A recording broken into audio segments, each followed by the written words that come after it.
Hello and thank you for clicking on this video. My name is Bree and I post knitting and crochet related content.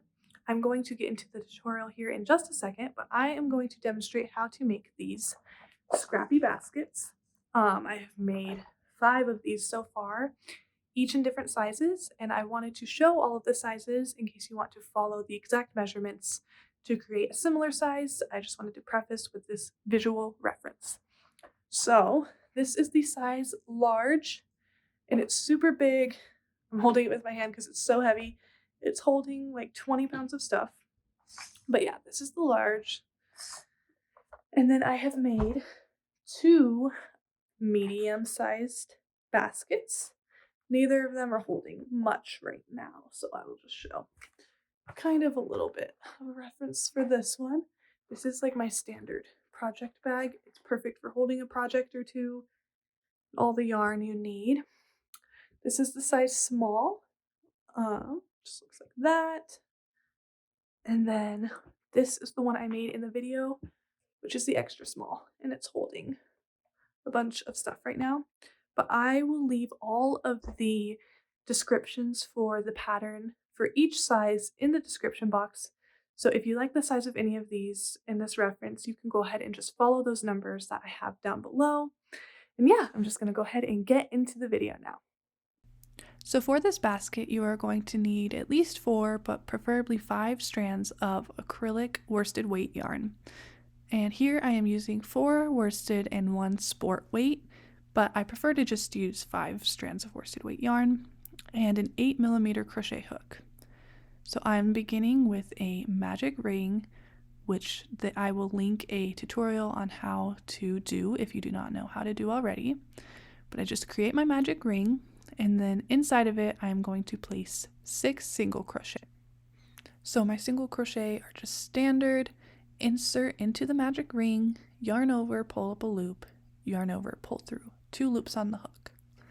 This is the same as you would start any amigurumi project. They typically start with a magic ring with 6 single crochet. So if you're familiar with that, it is the same thing. And one thing you do want to be cautious of, as you can see here, is sometimes the loops will kind of get pulled off in weird ways, so just make sure you're being vigilant about getting all of the loops and keeping them on your hook from every single strand of yarn. So now that I have finished my 6 single crochet, I am going to pull my loop closed and count back the 6 stitches and go ahead and work right into the first one. And in each single stitch of this round, we are going to do an increase, which is 2 single crochet in 1 stitch. So you can see I just placed my first one. Now I'm going to do a second single crochet into that same stitch. Now I'm going to work right into the next one and do another increase. So this will be my 3rd stitch and 4th stitch. We're going to do that in all 6 stitches until we end up with 12 single crochet in this round. And if it is helpful to you, you can put a stitch marker at the beginning of the round just to be sure you have worked into all your stitches.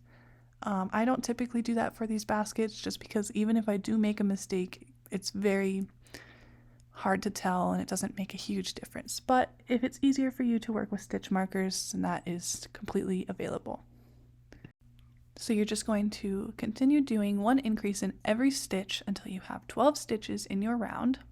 As you can see here, I am coming up to the end of my round. I have my 6th stitch to work into, which will be my last increase. And at the end of this round, you will have 12 stitches, like I do here, and I am just going to pull that loop tight again and begin my next round. So my next round is similar to the first, except this time I am doing 1 single crochet and then 1 increase, and repeating that 6 times around. So as you'll see, I just did my first single crochet, and now I'm doing 2 single crochet into the same stitch, which is my increase. So I just repeated that 5 more times and then finished my round with a total of 18 stitches. So for the entire bottom of your basket, you're going to keep up this pattern of single crochets and increases. So again, for this round, we had 1 single crochet followed by 1 increase, and you do that 6 times. Our next round would be 2 single crochet followed by 1 increase, repeated 6 times. The following would be 3 single crochet, 1 increase, repeated 6 times, and so on.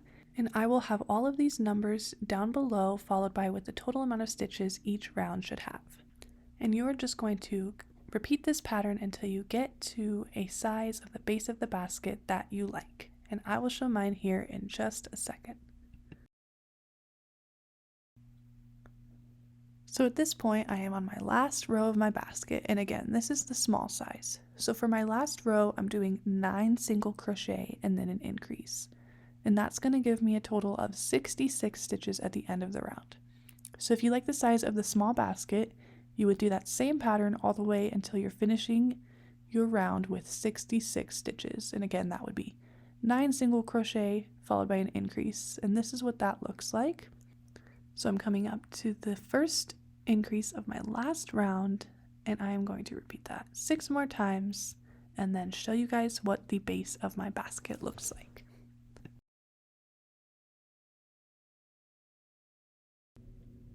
So this is what the base of my basket looks like, and again, this is the small size. I finished with 66 stitches, and from here you are just going to start single crocheting around, and we're going to single crochet in the round all the way until you get a height that you like in your basket.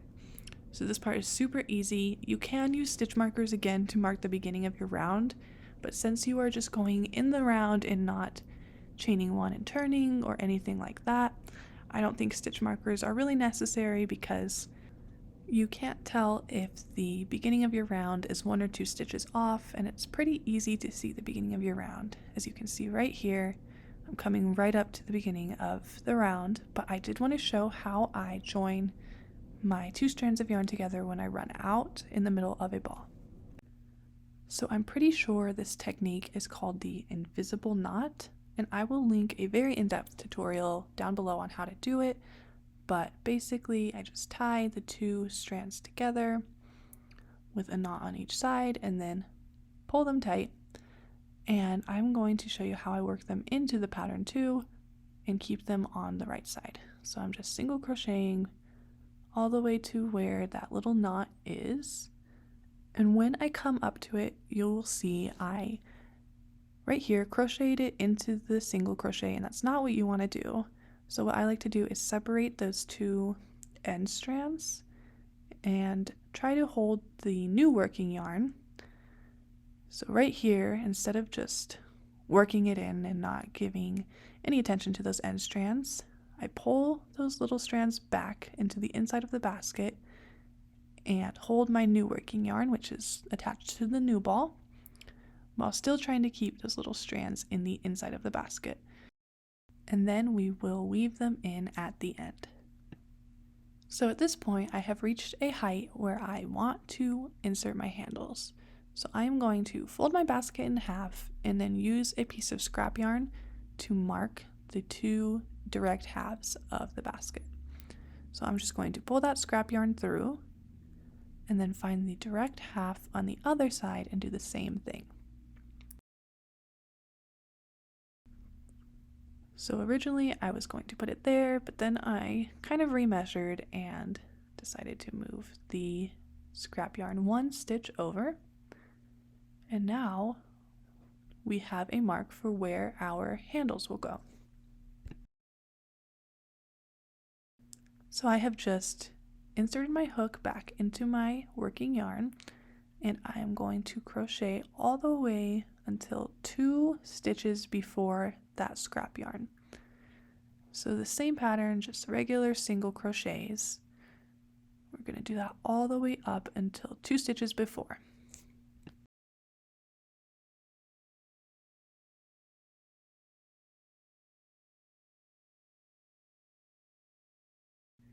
Here I am placing my last single crochet, and then when I'm 2 stitches before that marker, I am going to do 5 chain stitches.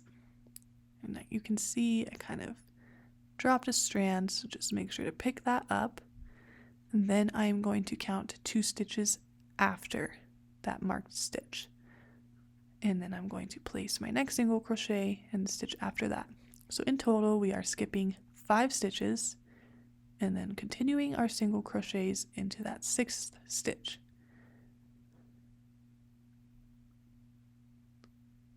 And as you can see now, we have began our little handle.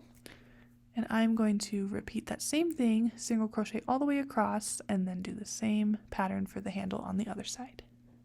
So now I have my two handles. I'm going to go ahead and remove that scrap yarn. We don't really need it anymore.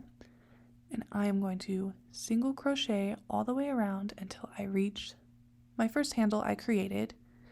And then I will show you how I like to place the single crochets in it to get the look of the curved handle. So here I am coming up to the handle. I'm going to do the single crochet and stitch right before it, and then I am going to place 5 single crochet in that gap we created. I'm not going to work into the stitches themselves, but rather put the 5 single crochet directly in that gap. So here I'm showing what it would look like to work it into the stitches, which is what we don't want to do, going directly underneath the stitches, and that's going to help give the handles that curve, which I really appreciate the look of for these. I think it makes it look like an actual basket and gives it a nice, finished, professional look. So right here, I just put my 5th stitch in, and you can see it already looks so good. We're going to just work all the way across to the other side and repeat those 5 stitches again.